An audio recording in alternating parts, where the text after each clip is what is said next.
नमस्कार, आप सभी का फिर से मैं स्वागत करती हूँ मेरे यूट्यूब चैनल पर, जिस पर हम पढ़ने जा रहे हैं यूजीसी नेट का पेपर 1 और हम बात कर रहे थे यूनिट नंबर 10 की, जिसमें यूनिट नंबर 10 का नाम है हायर एजुकेशन सिस्टम। उसी का जो पहला पॉइंट है, जो आज हम इस वीडियो में पढ़ने वाले हैं, उस पॉइंट का नाम है institution of higher learning and education in ancient India.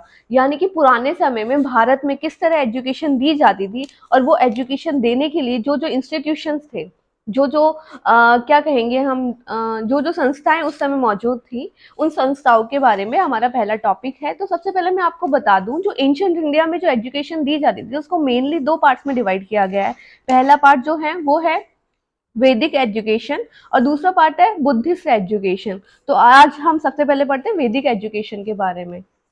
देखिए, वैदिक एजुकेशन में जिस तरह नॉलेज जो दी जाती थी, जो ज्ञान दिया जाता था, वो ओरली दिया जाता था। यानी कि उस टाइम पे कुछ भी लिखित में मौजूद नहीं था, कुछ भी रिटर्न में नहीं था। तो जो भी ऋषि मुनि या जो संत थे, जो शिक्षा देते थे, जो भी गुरुजन थे, वो ओरली अपने विद्यार्थियों को पढ़ाते थे। और जो स्टूडेंट था वो भी केवल सुन के ही उसको याद करता था। तो पुराने समय में नॉलेज को देने के जो तरीके थे, मेनली उनको कहा जाता है, पहला तरीका श्रवण, कि आपको सुन के ही समझना होता है। दूसरा था मनन, कि जो आपने सुना उसको आपको मनन करना है, बार बार माइंड में रिपीट करना है और उसको याद करना है। ज्ञान को देने की, नॉलेज को पास करने की जो तीसरी स्टेज थी उसका नाम था निध्यासना। निध्यासना का मतलब है, पहले तो आपको ट्रुथ को समझना होगा, उसको समझने के बाद उसको रियल लाइफ में आपको अप्लाई करना होगा। इस तरह तीन तरीकों से, या कहेंगे तीन स्टेजेस थी, जिससे पुराने समय में ज्ञान दिया जाता था। इसके अलावा पुराने समय में ही दो तरह की विद्या, या कहेंगे दो तरह का ज्ञान था।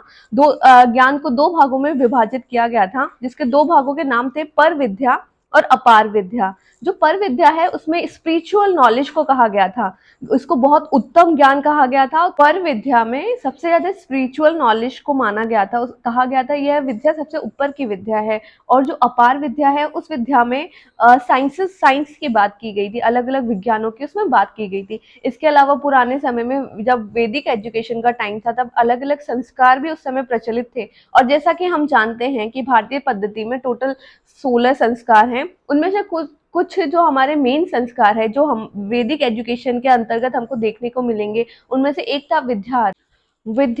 विद्यारंभ में बच्चों को 5 वर्ष की उम्र में शिक्षा प्राप्ति के लिए आश्रमों में भेज दिया जाता था। इसके अलावा एक बहुत ही मुख्य जो संस्कार है वो है उपनयन संस्कार। उपनयन संस्कार में उम्र उस समय ये थी, 8 से 12 वर्ष के बच्चों का उपनयन संस्कार किया जाता था। इसे जनेऊ भी कहते थे और यज्ञोपवीत संस्कार के नाम से भी इसको जाना जाता है। इसमें बच्चों को जनेऊ धारण करवाया जाता था। तो इस तरह कुछ कुछ संस्कार हैं जो उस समय प्रचलित थे और जिनका शिक्षा से कनेक्शन है। जैसे विद्यारंभ में आप उसके बाद ही बच्चा शिक्षा स्टार्ट कर सकता था, और उपनयन संस्कार भी उससे एक अपर लेवल का आप संस्कार उसे कह सकते हैं।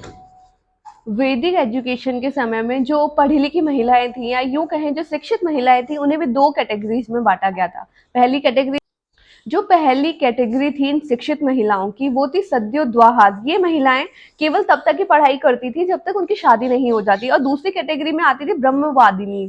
ब्रह्मवादिनी वो स्त्रियां थी जो जिंदगी भर, जिनका जीवन पर्यंत जिनकी पढ़ाई चलती रहती थी, और पढ़ाई के लिए ही ये लोग शादी भी नहीं करते थे। तो इस तरह पढ़ी लिखी जो शिक्षित महिलाएं थी, उनको भी दो कैटेगरीज में वैदिक एजुकेशन में बांटा। एजुकेशन की जब हम बात करेंगे तो वेदों की बात ना हो ऐसा तो पॉसिबल ही नहीं है।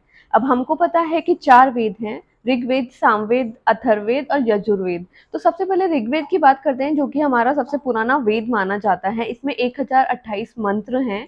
तो ऋग्वेद जो है सिंपल लिविंग हाई थिंकिंग में बिलीव करता है। इसके मंत्रों से हमको यही समझाया गया है कि सादा जीवन उच्च विचार। इसके अलावा ऋग्वेद के अंदर ही गायत्री मंत्र है, और ऋग्वेद के अंदर ही हमको वर्ण सिस्टम देखने को मिलेगा। वर्ण सिस्टम यानी कि हमारे पुराने समय में जो भारतीय समाज था, किस तरह वो 4 वर्णों में डिवाइडेड था। 4 वर्ण हमको पता है, ब्राह्मण, वैश्य, शूद्र और क्षत्रिय। ये 4 वर्ण उस समय प्रचलित थे। इसके अलावा हम अब दूसरे वेद की बात करते हैं, तो ऋग्वेद के जस्ट बाद जो वेद लिखा गया वो है सामवेद। और एक्चुअली सामवेद आपको ऐसा कहेंगे कि सामवेद में जो भी मंत्र हैं वो सारे ऋग्वेद से ही लिखे गए हैं। यजुर्वेद में जो मंत्र हैं वो पद्य में नहीं लिखे गए बल्कि वो गद्य में लिखे गए हैं। और सबसे अंतिम जो हमारा वेद है वो है अथर्ववेद।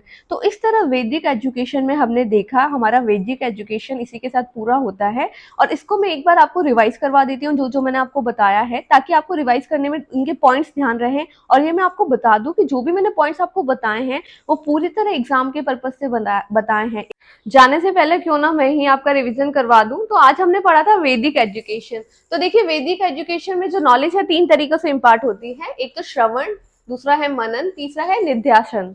अब हम बात करते हैं 2 तरह की नॉलेज। वैदिक एजुकेशन में नॉलेज को दो भागों में बांटा गया था। पहली थी पार विद्या, दूसरी अपार विद्या। ठीक है। और लास्ट में डिफरेंट सेरेमनीज का, जिनका मैंने आपको नाम बताया था। एक तो थी विद्यारंभ और दूसरा था उपनयन संस्कार। तो इन सब चीजों को आप रिवाइज करिए। और ये जो सारे टॉपिक्स मैंने आपको आज बताए हैं वो सारे एग्जाम के पर्पज से बहुत ही इंपॉर्टेंट है। Thank you.